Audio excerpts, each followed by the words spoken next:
everybody, and welcome to this episode of Beer is Tasty.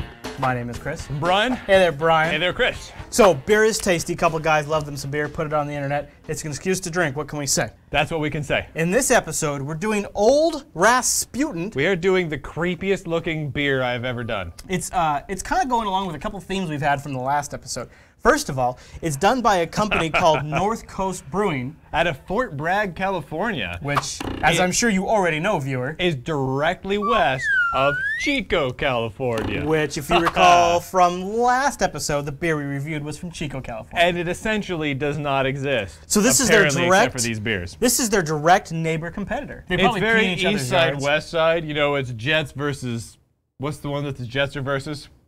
In the no, you're into musicals and stuff. Sound of Music or My Fair Lady or something. I actually thought you were referring to the sports team, the Jets. Who's the thing on the musical? This isn't Puppies Are Pretty. This is Beer is Tasty, all right? Now let's talk about some beer. No, seriously, did you get a shot of this crazy dude on here? Yeah, oh yeah. So I think, is this actually Rasputin? Yeah, he's casting a little spell on us, dude. He's like going like this. He's like, I am from another world. And he's got this hand thing going on. We should crazy ass beard. We should mention that Rasputin isn't messing around either. He is rocking our mouths with a 9% alcohol. Dude. And that's on the higher end for a beer. That's on a very high end. You want to hear a little beer trivia? I have heard. Man, I sure do. That if you drink a lot of beer back to back, sometimes you'll notice you might even get more alcohol-y induced. You like that? Yeah. Oh, snaps. Faster than if you were to do shots. What? This is what I've been told. Because the carbonate... Where'd you get... Oh, crap. Dude, don't spill it. Dude, this beer just pops right out of the thing. Well, you poured it in there like it's a volcano and you're putting out a fire. Dude, I opened the thing. Were you paying attention to when I opened it? It was awesome. Watch.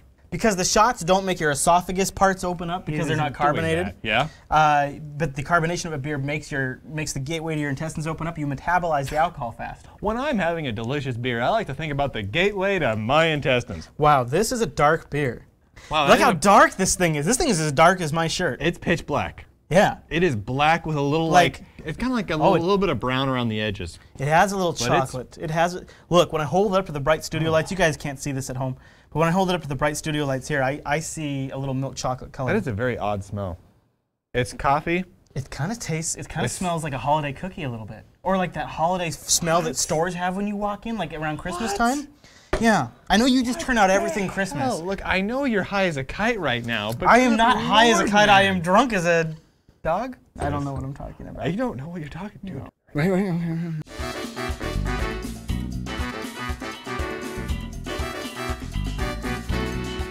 Okay, so this is a dark beer, and that's all you need to know about it. I can't drink it. It is foam. Here, let me put a little in my mouth. I'll tell you what I think. Oh, that foam tastes terrible. That foam just tastes like coffee in my face. Whoa. Holy crap. Extremely heavy chocolate flavor.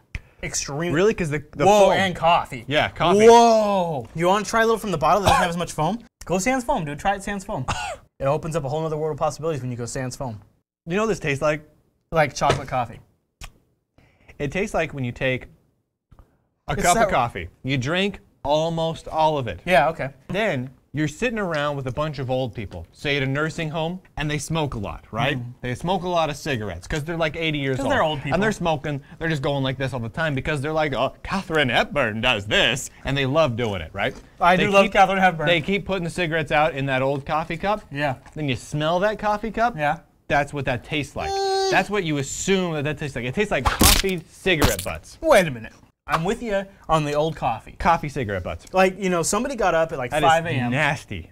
Somebody got up at 5 a.m. and accidentally started drinking a cup of coffee that they were using as an ashtray the night before. No. I have a very nasty story that I almost lose my cookies every time I tell it. You want to hear it? Lay it on me. All right. So, very young. Like, I was probably 13 to 9 in that range. Okay. It's a pretty big range, I know, but I have a foggy memory, so you just got to roll with it. Either way, prepubescent.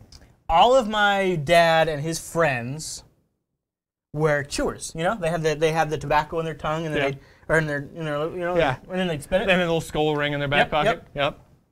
Well, they all were spitting into a Mountain Dew can. They just had like a shared communal. Now you know where this is going. I do. They all had a shared communal Mountain Dew can, and it was in Eastern Washington. It was hot. It was in the summer. It was like 106 degrees out. Quite literally, it was 106. I remember. And I ran inside to grab my Mountain Dew because I'd been out running around in the hot sand. Threw that Mountain Dew back. Spit all down my throat, but not just regular spit. No. No, it was the spit from people that had been chewing. All the buddies had been in the living room, like 5 or 6 dudes, watching football, sitting there, spitting into a Mountain Dew can, and I looked that thing back. Did you yak? I didn't. Why did you not yak? I almost yak now, though, thinking about it. Every time when I really picture it, I almost yak. But at the time, I was like, I just did that. No. That's a lot like what this tastes like. I don't think that's what this tastes. I think this is good. What does this taste like? Very, very roasted chocolate. Coffee.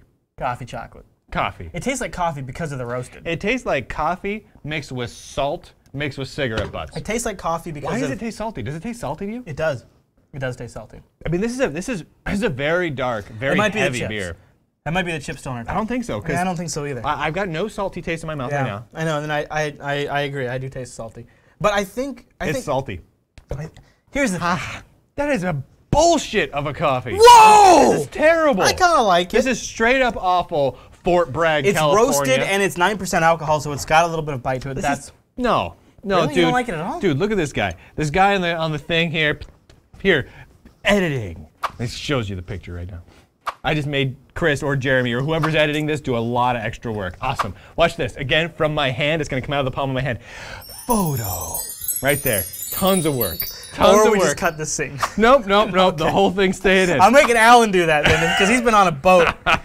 It's got all these it's got writing on here. I believe it says, "I will kill you, Mr. Bond." I believe it says that around the outside in Russian. Dude, You think this is a Bond villain beer? This is a Bond villain beer. If you look at this guy, it looks like it's crazy Rasputin. When have you ever played like a video game or watched a movie where Rasputin was like, "Hey everybody, I'm Rasputin," and he opens the door like the wacky neighbor, and everyone laughs. He's always the bad guy. He's the bad guy. I'm with you on that. And he's casting a spell on you in this freaking beer. You think he's got here. me under his spell about this beer? Absolutely. And somehow you resisted said spell?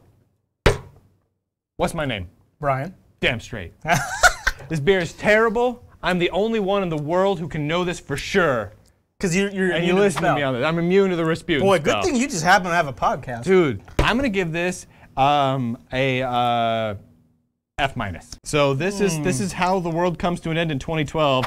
That's Brian's current theory on how that works. So you're saying this is dark because, well, it's dark like the devil's heart. Yes. I mean, if you look That's exactly what I'm saying. Yeah, that is. I mean, it could be it's that. valid. There's no way I'm putting this in my mouth again. You know what happens? It tastes terrible. It's salty. See now, coffee. Smoke monster. It's coffee. I don't like terribly, but I can drink it. Chocolate, I actually kind of like. We've had some stouts that were very chocolatey. All right. I dug those. Now, this is coffee and chocolate, which is a mocha. Some people like that. Cigarette butts and salt. I don't think so. I taste a lot of salt in this. I'm not getting the cigarette butts. I'm not getting that. But you're getting the salt. So you're getting salty mocha. So would you take a mocha and sprinkle a bunch of kosher salt in it? But this has 9% alcohol volume. You know what? 9%'s not bad. Dude, but you know what? I can just have a nice, like the beer. We had the Sierra Nevada Summerfest. Was good. Yeah. I can drink one of those, shot of whiskey, more alcohol than I get in this, and I get that effect you're talking about where the entry to the bowels open up. Ooh, interesting. And you get all happy-bowled. I like happy bowels. Yeah, squeezy, and then they go like open their pores, and it's just a little dancey. It's and very then party. Yeah. It's very conjunction junction. How can I argue with that? So let's give this thing a grade rating. I already did. F-. Whoa! Yeah. That was a for real grade rating? That was a for. What do you think? I'm screwing around here? I thought maybe you were joking. I do not screw around, Rasputin. That's serious. This is bullcrap beer. You know what? I'm gonna give this. Bullcrap. I'm gonna give this a B-. You are not. Yeah. What are you gonna do? Drink this all the time? No.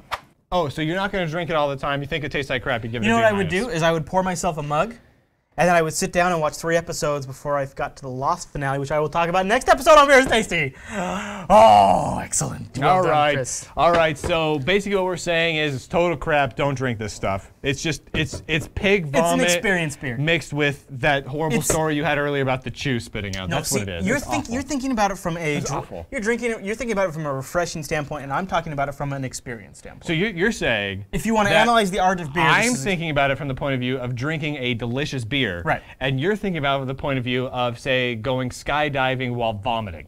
Because it's an interesting story to say that you were vomiting while you were skydiving. More like, and you spit it out, and you're like projectile vomiting. You're on the right course. Brian, I'll be honest with you. Whoa. You're on the right course. Back at your face. It's more like skydiving and masturbating while you skydive because you're doing it for a pleasurable experience. Not a bad experience. But this is not a play. I disagree. If you just sip it to enjoy, not to be refreshed, I You think really it's a good went to the skydiving while masturbating, and you did a visual of it. I would totally flip over, because there's no way, right? You don't want that in your face. That's a lot of weight in your face. You know what I mean, right? Here's the thing, though. Here's the thing. Okay. Whether it's vomiting or doing whatever Chris does, masturbating while skydiving. While you're skydiving, if you're going face first, you're gonna go whoa, whoa. It's gonna come right back at you. Or if you flip, you're jerking your gherkin. The problem is you're down. You're going whoa. Something goes out. Whoa. You land. No, I didn't think of that. You're screwed no matter what you do. What if but you see? No, what you do? You gotta go sideways. You time it. No, you gotta go sideways. You're jerking your gherkin while you're falling, and then you time it, right? So then you move, because you can control that. You move, and then what you land like to the and then you. Seriously, do you have experience with the aerodynamics of those sorts of viscous liquid? Well, yes. Yes, he does. That's right, ladies and gentlemen. The authority on spunk aerodynamics, right here, Chris. Available for consulting, folks. If you have questions about exactly how spunk acts at around 300 feet of altitude, spunk velocity, going straight down, go to facebook.com/Jupiter Broadcasting, or there's the forum, and ask in there. There is a forum set up at jupitercolony.com, and in fact, there's a forum created called Spunk Physics, and you can just go in there. Or and do it's that. tasty. Which, by the way, probably tastes, and I'm going off of just assumptions here, a crap ton better than this stuff. Or just like this stuff. Hey, Brian. Cheers. So you'd give that a B-2? Cheers. I'm not drinking this. No!